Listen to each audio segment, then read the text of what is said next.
What up? This is Rama Screen covering movies, TV, and entertainment. Here's my review of Netflix's new limited series, Clark. Hey, before you watch my review, please subscribe to my channel, press that like button, ring that bell so you can get notified whenever I post new videos. And if you'd like to help support this channel, please do so at patreon.com/ramascreen. That's patreon.com/ramascreen. Let's rock this. First up, I would like to say thank you to Netflix Sweden for granting me the screeners to this entire new miniseries. They've asked me to not spill spoilers, therefore this review is spoiler free. I repeat, there are no spoilers in this video review. Clark is a biopic unlike anything I've ever seen. Yes, it's based on the true story of real-life career criminal Clark Olofsson, but the scripts are sprinkled with all kinds of outlandish, hyperactive exaggerations that result in it being the wackiest, maniacal, most absurd crime comedy. And I enjoyed every minute of it. Bill Skarsgård exudes so much energy and sex-fueled charisma in his performance, to the point where he becomes not just the bad guy you love to hate, but also the bad guy you want to be like and the bad guy you want to sleep with. Bill is so in his element as Clark Olofsson, who has a way with words and can disarm you just by smiling. Clark is wildly entertaining.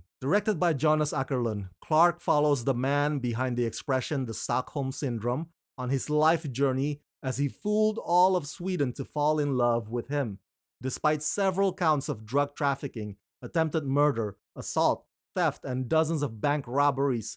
Based on the truths and lies revealed in Clark Olofsson's autobiography, the series provides a fictional take on one of the most controversial personalities in contemporary Swedish history. You know, this reminds me of that other Netflix miniseries, Inventing Anna. Remember that one? Where at the beginning of every episode it said, everything that you're about to see did happen, except for the parts that are lies. I feel like Clark episodes should have come with that same disclaimer, but even without it, once you dive in, it's very obvious that the writers and director Jonas Åkerlund take massive, unrestricted creative license. They basically pick certain events from Clark Olofsson's life, including the famous Norrmalmstorg bank robbery, and they would basically embellish many of the details. And watching these episodes would be a lot more fun when you're high as a kite, because you never quite know which way it's gonna go. It has the attention span of a 5-year-old. 1 minute it's intense and strung up, and the next minute it becomes animated, literally. Think of the episodes as an extension of the character, who's so uncontrollable,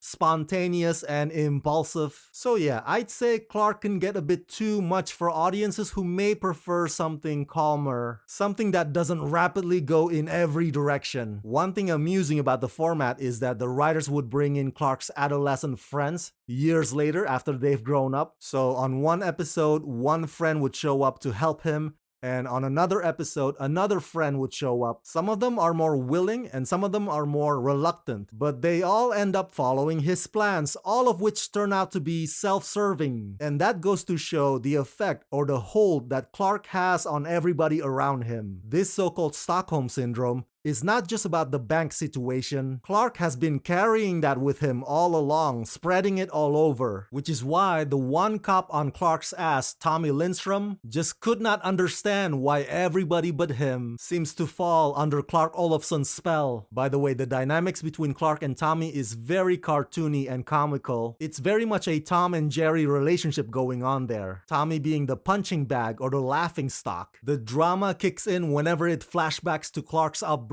but even then it's designed as a sleight of hand, if you will, where there's always more to the picture than it gives you. There are a total of 6 episodes, each runs about 50 minutes long. To be honest, as much as I enjoyed the show, there were times when I felt like this whole thing could have been just a one feature-length movie, because some of the episodes get unnecessarily extensive. But then again, at the same time, Clark's life journey is so eventful and hard to believe, so much so that you can only tell it in an unbelievable manner. I mean, what a hell of a way to put yourself in the history books.